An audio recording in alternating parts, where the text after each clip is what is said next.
আপনারা অনেকেই রংপুরের ভিতরেই পদ্মবিল খুঁজে থাকেন। যারা রংপুরের ভিতরে পদ্মবিল খুঁজছেন, আজকের ভিডিওটা তাদের জন্য। আসসালামু আলাইকুম, কি অবস্থা গর্বিত জাতি? আশা করি সকলেই ভালো আছেন। ভিডিও শুরুতেই ভালোবাসা অবিরাম। এমন একটা রাস্তায় দাঁড়ায় আছি, দুই পাশেই শাপলা বিল, বাট আমার হাতে পদ্ম। এই পদ্মগুলো আপনারা দেখতে পারবেন কোথায় আসলে, সবকিছু এই ভিডিওর মাধ্যমে আপনাদেরকে জানাবো। এই ভিডিওর মাধ্যমে এই পদ্মবিলের লোকেশন থেকে শুরু করে শাপলা বিলের লোকেশন, পিছনের বিলটা দেখেন পুরাটা জুড়ে সাদা শাপলা ভর্তি হয়ে আছে। এপাশেও কিন্তু একই অবস্থা, বাট আমরা পদ্মবিলে আগে নামছি। তো এই পদ্মবিল থেকে পদ্ম ফুল তোলা হয়েছে। তো চলেন পুরো ভিডিওটা শুরু করি। আমরা লোকেশন থেকে শুরু করে A to Z এই ভিডিওর মধ্যে জানবো। তো চলেন শুরু করা যাক। পদ্ম ভাসমান জলজ উদ্ভিদ, সারা বছর পানি জমে থাকে। এই রকম জায়গায় সাধারণত পদ্মর জন্ম হয়। এই বছরে রংপুরের প্রায় অনেকগুলো পদ্মবিল এবং শাপলা বিলের ভিডিও আপনাদেরকে দিয়েছি, বাট আজকের ভিডিওটা একটু অন্যরকম। কারণ হচ্ছে আজকের এই ভিডিওতে আপনারা সবচেয়ে বড় ধরনের পদ্ম দেখতে পারবেন। এই পদ্মবিলটা হয়তো বা আকারে খুব একটা বড় নয়, বাট এখানে পদ্মগুলো অনেক বড় হয়, মানে পদ্ম ফুলের সাইজগুলো অনেক বড়। আপনি সেটা দেখলেই বুঝতে পারবেন। যখন আপনারা যে এখানকার পদ্মগুলো দেখবেন তখন বুঝতে পারবেন যে আসলে অন্য পদ্ম ফুলের থেকে এই পদ্ম ফুলটা কেন একটু হলেও আলাদা।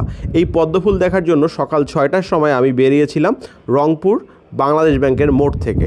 রংপুর বাংলাদেশ ব্যাংকের মোড়ে এখন আমি আছি প্রায় সকাল 6টায়, ঘুম এখনও কাটেনি। এই অবস্থায় আমি চলে গেছি Gangachara zero point. Gangachara zero point থেকে আমরা গেছি হচ্ছে মালিফের বাজার। মালিফের বাজার থেকে গেছি নগরবন। নগরবনে গিয়ে যে কাউকে আপনি জিজ্ঞাসা করবেন যে পদ্মবিল কোথায়, আপনাদেরকে সঙ্গে সঙ্গে দেখায় দিবে। মানে হচ্ছে আপনি এত লোকেশন শুনে হয়তো বা আপনার মনে হয়েছে যে যাইতে অনেক সময় লাগবে, বাট এইরকম না। আপনি রংপুর বাংলাদেশ ব্যাংকের মোড় থেকে সর্বোচ্চ 30 মিনিট বাইক ড্রাইভ করলেই পৌঁছে যাবেন। মানে গঙ্গাচড়া থেকে খুবই কাছে বলা যেতে পারে। এখন যারা আমার মতো এই রকম ভ্রমণ পিপাসু আছেন বা ভ্রমণ করতে ভালোবাসেন, তাদের জন্য ইচ্ছেঘুরি আছে। রংপুর থেকে রিজার্ভ বাসে আপনি চলে যেতে পারবেন কক্সবাজার মাত্র 4,599 টাকায়। 4,599 টাকায় কতদিন কত রাত থাকতে পারবেন, কি কি প্যাকেজ থাকবে, সব কিছু জানার জন্য আপনারা ঘুরে আসতে পারেন ইচ্ছেঘুরির পেজ থেকে। আমি ইচ্ছেঘুরির পেজ এবং মোবাইল নাম্বার স্ক্রিনে এবং ডিসক্রিপশন বক্সে অথবা কমেন্টে দেওয়ার চেষ্টা করব। তো ঘুরে আসুন ইচ্ছেঘুরি থেকে। দেখতেই পাচ্ছেন আমরা শাপলার ভ্যাট নিছি। শাপলার ভ্যাট কে কে খাইছেন অবশ্যই কমেন্ট করবেন। আমার কাছে মোটামুটি লাগছে, তবে এইগুলো আসলে যারা নতুন যাবেন চেষ্টা করবেন যে তুলে পদ্ম ফুলের পাশাপাশি এই শাপলার ভ্যাট বা পদ্ম ফুলের বীজ এগুলো একটু খাওয়ার, তাহলে ভালো লাগবে। দেখতেই পাচ্ছেন গ্রামীণ পরিবেশটা কেমন। এখানে আপনি শাপলা ফুল পদ্ম ফুল দুটো পাশাপাশি পাবেন। যেই রাস্তা দিয়ে আপনি পদ্মবিলে নামবেন পদ্ম ফুল তোলার জন্য, সেই রাস্তার দুই ধারেই আপনি বিশাল সাদা শাপলার বিল দেখতে পারবেন। সব মিলে এইখানে আপনি একসঙ্গে দুইটা জিনিসই উপভোগ করতে পারবেন।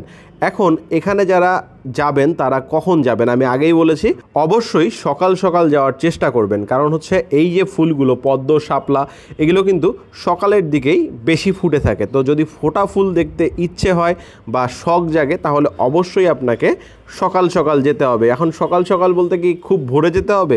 আসলে এমনটা নয়। আপনি সকাল 7টা থেকে দুপুর 12টার মধ্যে যে কোনো সময় যদি এই বিলের আশেপাশে থাকেন, তাহলেই দেখতে পারবেন ফুল ফুটে আছে। তো আপনার এরিয়া থেকে এখানে যেতে কতক্ষণ সময় লাগবে সেইটা হয়তো আমার থেকে আপনি খুব ভালো জানবেন। তো আপনি ডিসিশন নিন যে কখন গেলে আপনি এই সময়ের মধ্যে এখানে উপস্থিত থাকতে পারবেন। আমি মনে হয় যে খুব ভালোভাবে জিনিসটা আপনাদেরকে বোঝাতে পারছি। এর আগে আমি আরও 2-1 জায়গায় পদ্মবিলের ভিডিও দিয়েছিলাম, যেমন বাফলা সাদা পদ্মবিল। এটা আমার পেজ থেকেই ভাইরাল একটা ভিডিও, গত বছরও ভাইরাল ছিল, এবারও ভাইরাল ভিডিও। তো এই বাফলা সাদা পদ্মবিল পাশাপাশি কাউনিয়ার যে পদ্মবিল আছে সেইটা এবং এই যে আজকের পদ্মবিল, এই 3টা পদ্মবিলের সৌন্দর্য কিন্তু একরকম নয়, 3টা 3 রকমের সৌন্দর্য। তো আপনাকে অবশ্যই আগেরগুলো দেখলেও এই পদ্মবিলটাও উপভোগ করতে হবে যদি আপনি পদ্মপ্রেমী হয়ে থাকেন। তো আজকের ভিডিওটা এই পর্যন্তই থাকবে। ভিডিওটা ভালো লাগলে অবশ্যই লাইক শেয়ার কমেন্ট করবেন। পেজে নতুন হলে পেজটাকে অবশ্যই ফলো করে দিবেন।